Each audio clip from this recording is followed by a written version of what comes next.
മനുഷ്യൻ പലപ്പോഴും അവൻ്റെ കഷ്ടതകളുടെ നടുവിൽ ഒരാശ്വാസത്തിനായി രഹസ്യമായും പരസ്യമായും കേഴുകയും സ്വന്തം നിലയിൽ പല വഴികളും പരിശ്രമിക്കുകയും ചെയ്യും.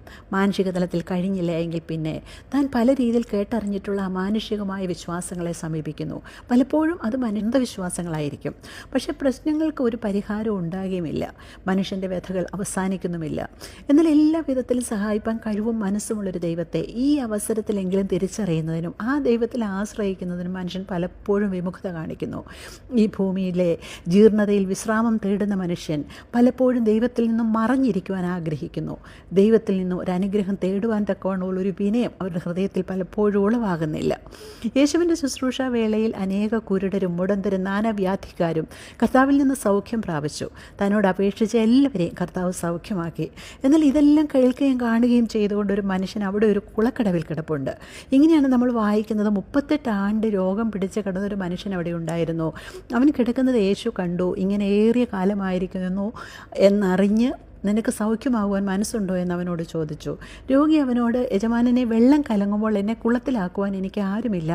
ഞാൻ തന്നെ ചെല്ലുമ്പോൾ മറ്റൊരുത്തൻ എനിക്ക് മുമ്പായി ഇറങ്ങുന്നു എന്ന് ഉത്തരം പറഞ്ഞു. ആ മനുഷ്യൻ കർത്താവ് അവൻ്റെ അടുക്കൽ ചെന്നിട്ട് പോലും കർത്താവിനോട് സൗഖ്യം ചോദിക്കുന്നില്ല. 38 വർഷമായി ഒരു പാരമ്പര്യ വിശ്വാസത്തിൽ ആശ്രയിച്ച് ഇങ്ങനെ രോഗിയായി കിടക്കുകയാണ്. കർത്താവ് അങ്ങോട്ട് സൗഖ്യമാക്കുവാൻ മനസ്സുണ്ടോ എന്ന് ചോദിച്ചപ്പോൾ സൗഖ്യം വേണമെന്ന് പറയാതെ അവൻ തൻ്റെ പാരമ്പര്യ വിശ്വാസത്തിൽ തന്നെ ആശ്രയിച്ചുകൊണ്ട് തൻ്റെ സാഹചര്യങ്ങളെ പഴിക്കുകയാണ്. എത്ര വിചിത്രമാണ് മനുഷ്യ ഹൃദയം എന്ന് ആലോചിക്കുക.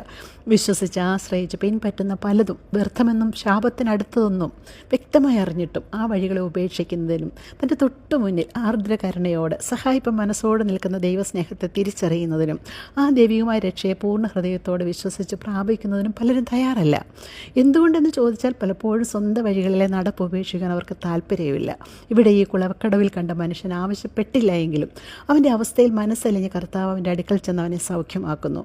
അധികം തിന്മയായത് ഭവിക്കാതിരിപ്പാൻ ഇനിയും പാപം ചെയ്യരുതെന്ന് കർത്താവിനെ ഉപദേശിക്കുന്നു. സൗഖ്യം എല്ലാവർക്കും വേണം. എന്നാൽ തുടർന്നുള്ള ഈ ഉപദേശം പൊതുവെ മനുഷ്യർ ഇഷ്ടപ്പെടുന്നില്ല. പ്രിയമുള്ളവരെ, ദൈവം നമ്മെ ഉപാധികളില്ലാതെ സ്നേഹിക്കുന്നു. നമ്മെ അവൻ സൗഖ്യമാക്കുന്നത്, നമ്മെ ഉപദേശിക്കുന്നത് ദൈവത്തിന് എന്തെങ്കിലും ഗുണത്തിന് വേണ്ടിയല്ല. നാം എങ്ങനെ ഇരുന്നാലും ദൈവത്തിൻ്റെ അസ്തിത്വത്തിന് ഒരു പ്രശ്നവുമില്ല. അവിടുന്ന് അനാദിയായും ശാശ്വതമായും മഹാദൈവം തന്നെയാണ്.